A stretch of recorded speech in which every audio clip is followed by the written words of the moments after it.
బీఆర్ఎస్సీ incharge Secunderabad PG college. అయితే ఈరోజు విద్యా కమిషన్ చైర్మన్ మన ఆకునూరి మురళి గారు తనకు కేసీఆర్ హయాంలో ఉద్యోగం ఇవ్వలేదు, తనను నియమించాలనే అక్కసుతో మరి రేవంత్ రెడ్డి గారికి వత్తాసు పలుకుతూ రీఎంబర్స్మెంట్ రద్దు చేయడం అనేది మరియు వెబ్సైట్ విధానాన్ని రద్దు చేయడం అనేది తీవ్రంగా ఖండిస్తూ ఉన్నాం బీఆర్ఎస్ పక్షాన. ఈరోజు విద్యాశాఖ మంత్రి లేక 2 సంవత్సరాలు గడుస్తుంది. విద్యాశాఖ మంత్రి మరి వేం నరేందర్ రెడ్డియా, కొండల్ రెడ్డియా, లేకుంటే రోహిన్ రెడ్డియా నీ అనుయులకు ఇచ్చుకుంటూ నువ్వు నీ విద్యాశాఖను నిర్వీర్యం చేస్తున్నావు రేవంత్ రెడ్డి. ఇలాగే కొనసాగితే నిన్ను ఎక్కడికక్కడ తరిమి కొడుతూ ప్రతి నీ ఆఫీసులు ముట్టడిస్తూ ఇంకొకసారి ఇలాంటి నిర్ణయాలు విద్యార్థి వ్యతిరేక నిర్ణయాలు కానీ ప్రజా వ్యతిరేక నిర్ణయాలు తీసుకుంటే తగిన మూల్యం చెల్లించుకోక తప్పదు రేవంత్ రెడ్డి. ఖబర్దారని హెచ్చరిస్తున్నాం. ఏ విధంగా అయితే నువ్వు రైతులను మోసం చేసి రైతు బంధు ఎగవేస్తున్నావో అదే విధంగా విద్యార్థులను కూడా మోసం చేయాలని ఈరోజు చూస్తున్నావు. రీఎంబర్స్మెంట్ కానీ స్కాలర్షిప్ కానీ ఇంకా విడుదల చేయకుండా మాలాంటి బడుగు బలహీన వర్గాల విద్యార్థులను మోసం చేస్తూ పబ్బం గడుపుకుంటూ పాలన సాగిస్తున్నావు రేవంత్ రెడ్డి.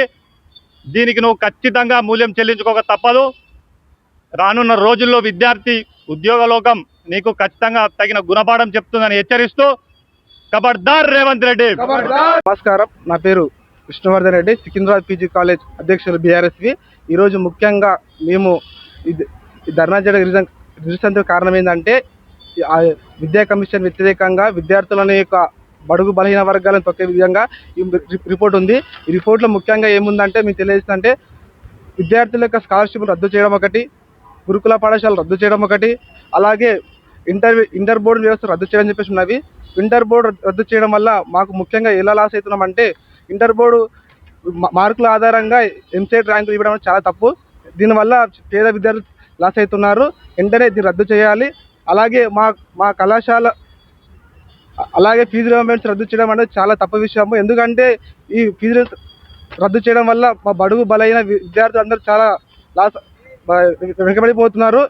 అలా కాకుండా ఈ యొక్క విద్యా కమిషన్ రిపోర్ట్ ఏదైతే ఉందో దీన్ని రద్దు చేసి నూతన విద్యా కమిషన్ రద్దు చేయాలి. లేదంటే మా బడుగు బలహీన వర్గాలను ముందుకొచ్చే విధంగా కేసీఆర్ చూసిన బాటలో గురుకులను బలోపేతం చేయాలని కోరుతున్నాము ముఖ్యంగా.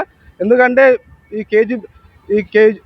కేసీఆర్ గారు ఆ గతంలో చెప్పారు కేజీ నుండి పీజీ విద్యలో భాగంగానే గురుకుల పాఠశాల తీసుకొచ్చిండ్రు. దాని ప్లేస్లో మీరేం చేసిండ్రు, తెలంగాణ పబ్లిక్ స్కూల్ కొత్త తీసుకొచ్చిండ్రు. దానికి తిరిగి తేడా ఏంటి? ఫస్ట్ ఆఫ్ ఆల్ ఆ తేడా తెలియజేయకుండానే గురుకుల పాఠశాలను రద్దు చేయడం అనే కారణం చూపించుకొని తెలంగాణ పబ్లిక్ స్కూల్ తీసుకొస్తున్నారు. అది చాలా తప్పు అని మేము ప్రశ్నిస్తున్నాం.